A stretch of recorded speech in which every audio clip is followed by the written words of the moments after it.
Hi, this is Ishaan Hawasti. He's such a bad student that he's been referred to the 3rd grade for the 2nd time. But he doesn't spend his days climbing trees and fooling around. The boy hasn't even made any friends. Ishaan and his parents have yet to find out why all he's troubled so much in the most unexpected circumstances. This is what Ishaan's typical day at school looks like. He listens to the results of tests and finds out that he got the worst grades in the entire group. All the teachers and tutors yell at him, and his peers avoid him because Ishaan behaves strangely.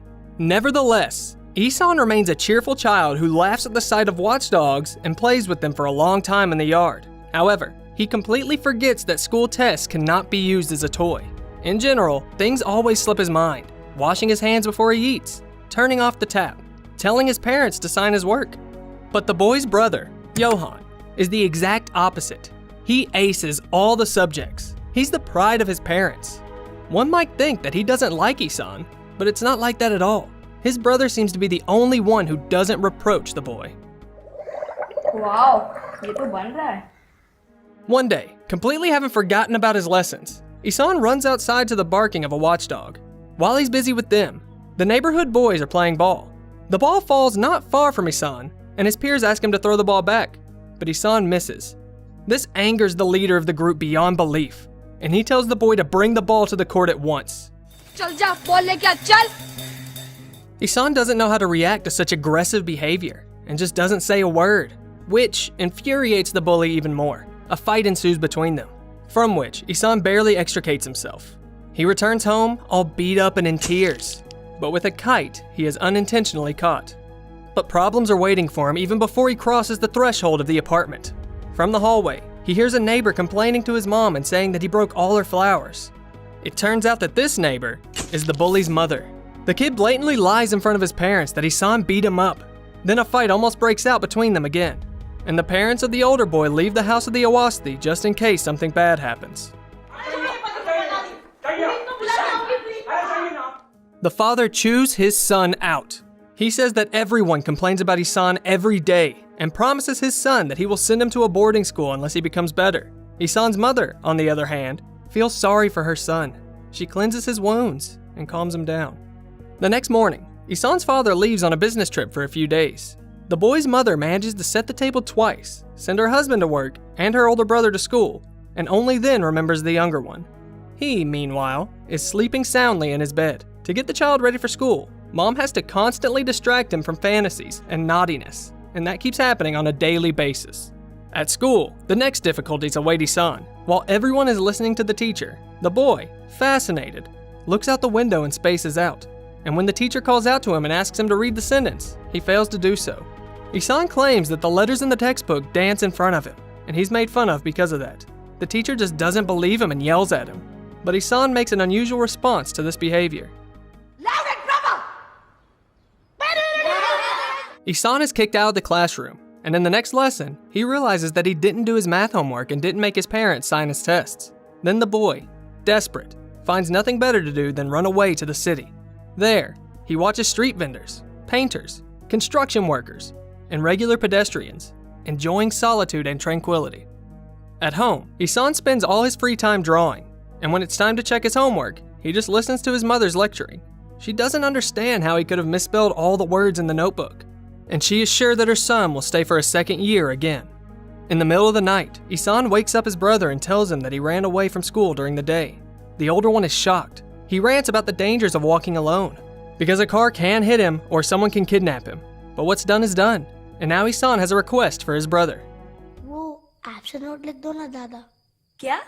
Johan first makes excuses, but still can't refuse his brother. He writes an explanatory note in such neat handwriting that Ishaan's teacher doesn't even see the trick. Next, she gives the entire class math test that will affect the entire semester's results. But instead of poring over the questions like all the other guys, Ishaan makes up space adventures in his head and solves just one problem, and it's wrong.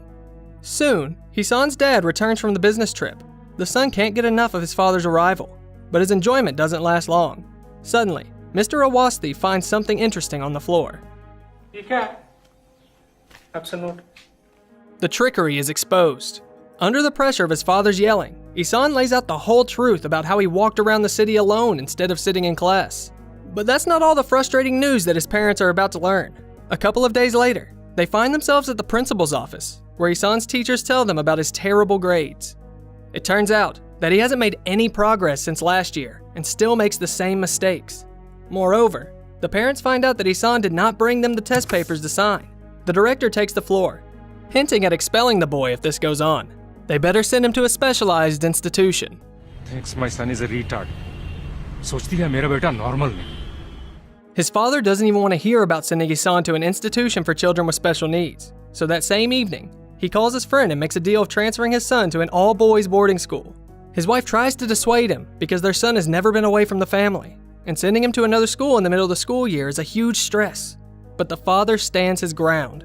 He's not convinced even by the uncontrollable tears of his youngest son. For the next few weeks, Ishaan suffers from nightmares and constantly persuades his mother not to send him to the boarding school. It seems that she's about to take compassion on her son, but yet again, he gets into trouble. He throws a firecracker at the neighbor's bully. A short time passes, and he finally finds himself in a huge academic building where strict obedience and order are required from students. Ishaan begins a new life, in which he's no less lonely than in the previous one. The boy is constantly crying and can't wrap his head around the reason his parents left him. Meanwhile, his mom at home is also restless. She finds her son's drawings, where she sees him apart from the rest of the family and worries whether they've made the right choice. At the boarding school, Ishaan gets even more reproaches than the previous school. Now he's scolded not only for being a bad student, but also for not being able to tie a tie. In class, the boy is sat beside Rajan, the best student in the class, who tries to cheer Ishaan up. He tells his new friend that his school is not a punishment for everyone. There are good things. But it's hard to find a good thing when everyone is yelling at him. The children are laughing, and the art teacher hits students on the finger with a ruler for bad results. Therefore, Ishaan only becomes shut within himself even more. When his parents come to visit him for the first time, he runs off the playground and refuses to talk to them. He's not even happy about the set of watercolors Johan gives him. The boy doesn't want to go to classes anymore, especially not to the drawing classes. But it turns out that the former evil teacher has been sent off to New Zealand, and a new teacher has replaced him. Rajan happily leads Ishaan to class, not even suspecting what surprise awaits him.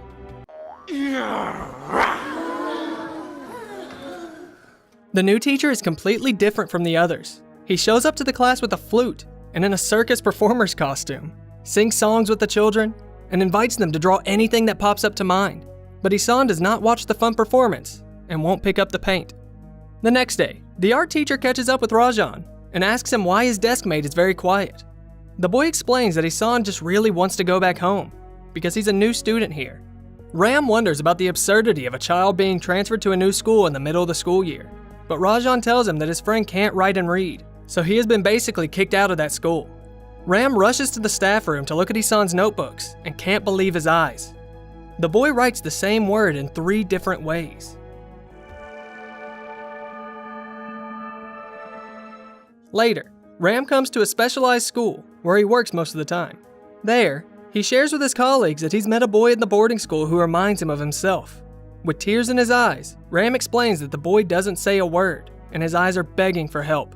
Without thinking twice, Ram decides to go to Ishaan's parents to talk with them about everything. While there, he sees a lot of drawings and wonders who's the author. When Ishaan's mother says that this is her youngest son, he cannot believe his ears. Yet the boy has not drawn a single line in his lesson. Ram asks Ishaan's parents why they sent him so far away. The father begins to complain that they had no other choice and their son was naughty and lazy, and says that he would not have finished the 3rd grade again. But Ram does not agree with that. He believes that all these problems are symptoms, not the cause. The teacher explains that there's a pattern in the boy's mistakes. He simply confuses similar letters. He has dyslexia. However, Ishaan's father is not convinced by this answer, because he's still sure that the teacher just makes excuses. Ram then asks Mr. Awasthi to read the description of the box in Chinese, and when Mr. Awasthi says he can't, the teacher scolds him.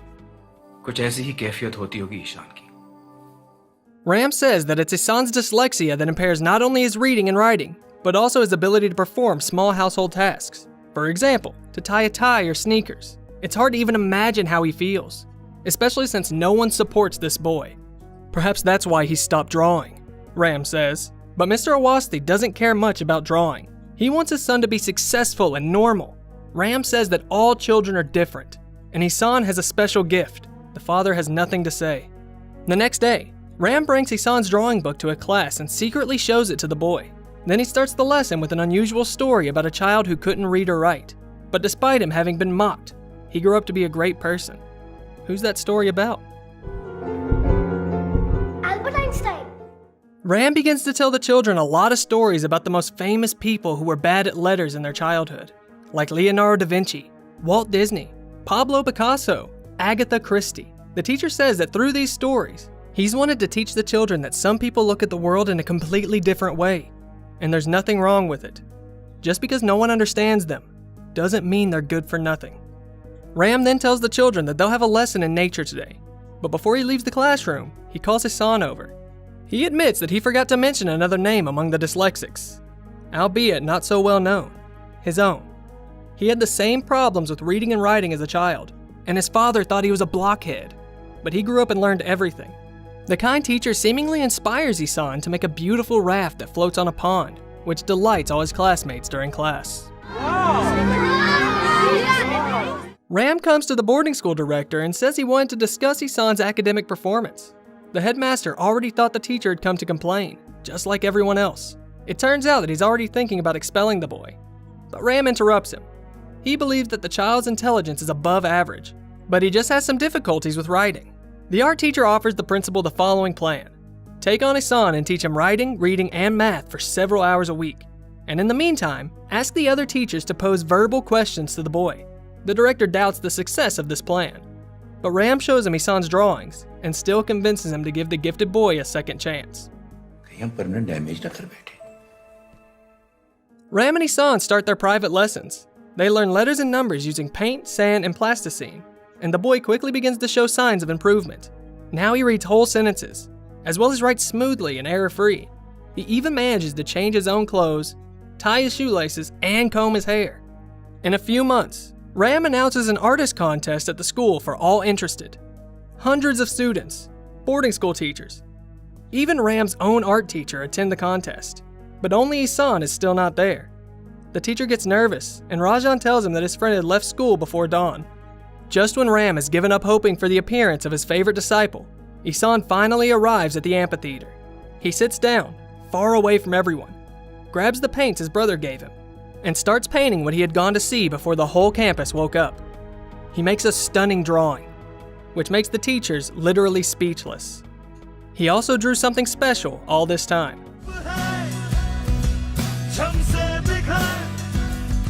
The announcement of the results begins. The director says that Miss Lajmi, the guest judge of the contest, could not choose between the two works until the last moment. She had to choose between the teacher's drawing and his student's drawing. But after much deliberation, she still made up her mind and gave the victory to Ishaan Awasthi. The hall erupts with applause. The children and teachers applaud the young artist. On the other hand, he's hiding somewhere in the crowd, shy of everyone's attention. Looking down, Ishaan finally takes hold of himself and goes on stage, where he receives the award from the hands of Ram's teacher, and then hugs his mentor in tears. At the end of the semester, everyone goes home. Ishaan's parents arrive at the boarding school and meet with the principal, who shows them a new issue of the school yearbook with a picture of their son on the cover and his portrait on the back. Everyone admires Ishaan, both students and adults who once considered the boy to be a hopeless case. The boy says goodbye to his teacher until the next school year, and happily goes home for the holidays. Have you ever faced any difficulties in school? Tell us your story in the comments. Who knows? Maybe your story will also cheer someone up. And subscribe to our channel if you want to watch more heartwarming and cooler stories of the cinematic world.